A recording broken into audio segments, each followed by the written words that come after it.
and welcome to the TARDIS. So, as some of you may know, this is a project I've been working on for many years, and this is my 2/3 scale 10th Doctor and 9th Doctor TARDIS Console. And over the years I've been able to accumulate a few of the screen accurate parts that are used on the console, so some of which, most recently, has been the studded ball seen in Series 1, and we've also got some of the screen accurate paperweights, as you can see there, and the paperweights came from IKEA, and I'm lucky enough that I've got this one and the orange amber one, which both have the label still on the bottom, as well as the crystals here, the hexagonal crystals, which are actually tea light holders for candles. I've then also got some hard drive motors here, and the AGV fuse holders for a car, and we've got the Gallifreyan screen, which I've made up, and that was made up in Power Director, and you've obviously seen a few of those here on YouTube itself. Going round, we've got the Bakelite switch here, the on-off one, and then the most recent one I've got is this compass here, and it's quite a lot bigger than I thought it was, but obviously because mine is 2/3 scale, it does mean that some of the components on the console are a bit bigger than it would fit on here. So it's been a case of having to get what I feel would fit and work, and not the more sort of noticeable pieces. So we've got another one down here, which is the it's a Singer sewing machine handle, and that was seen on the original console as well. Moving on over to this buttress here, we've got this Y-shaped bracket, which was seen on the original, and that actually came from Bob's Bits, which is the same place that gave the BBC theirs. This brass thermometer, which I had to give a base to because it was just a brass thermometer on its own. This radio, which if I turn it on, I can get the radio on, and that is the screen accurate ones as seen on the console.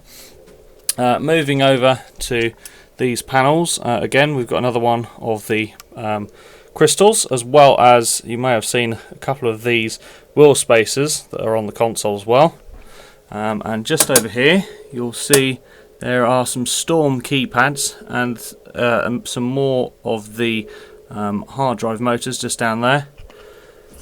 The walls here are 3D, and they are made up using cardboard, and then we've got some foam plate bowls, and then some clear plastic bowls here, and then this is just textured wallpaper which has been painted, and it's on MDF and mounted up by CLS.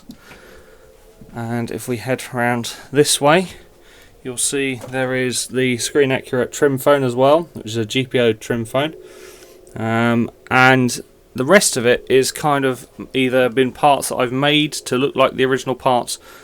So these here are originally were CRT yokes from the backs of TVs. Unfortunately, not been able to get a hold of any, so when I was in college I had these laser cut, and so that didn't cost me anything to make. It was just a case of having some hardboard.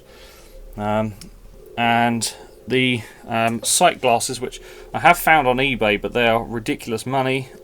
This one was made out of an old olive oil bottle and some blocks of wood, and there is another one over on this panel here, and that one was laser cut as well.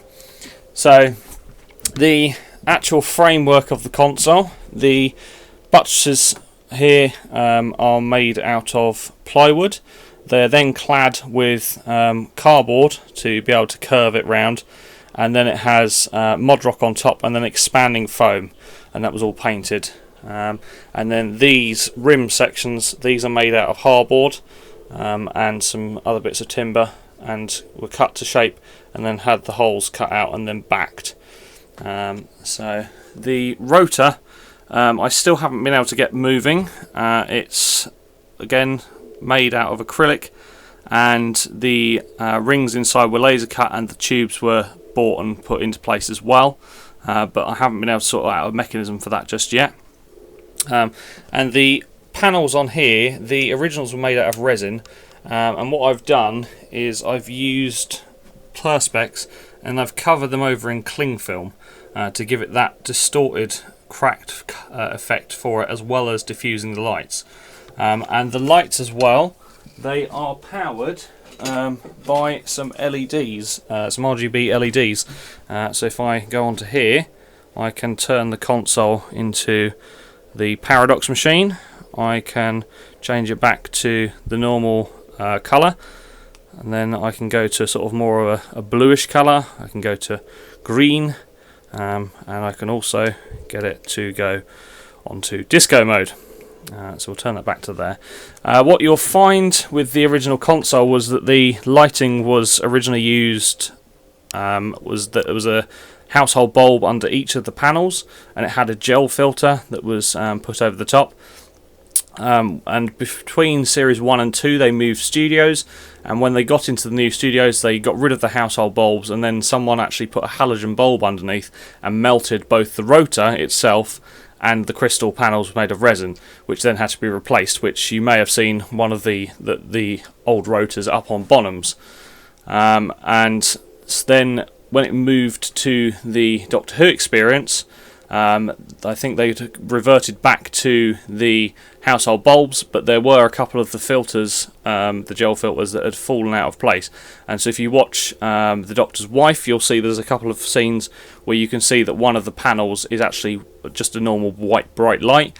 And then when they moved it to the Cardiff experience, they then changed it, and it was actually changed to a 3 LED system, which, if you've got photos of the console experience, you'll find that one of them has got a blue light, one has got more of a green light, and then one has got this kind of colour. And that was because the LEDs underneath would actually change colour. There are a few other little functions on the console, so you'll notice that these little crystals, they change colour. Now, that wasn't necessarily something on the original console, but I wanted the console to feel a little bit more alive and functional, which is obviously part of the reason why I have the screen. But these are just USB powered LEDs that go onto this USB bank here, and with also onto that USB bank there is this, which is a sonic screwdriver charging port for the remote control. And it is very vaguely seen in Series 1. You may have seen some concept art that says the bottom of the sonic screwdriver on this black nib splay out, and in Series 1 you see that Eccleston puts the sonic screwdriver onto the charging port like so and stands it up. But that wasn't used after that. So that is the TARDIS console. Obviously, thanks for watching, guys, and I'll see you in the next one.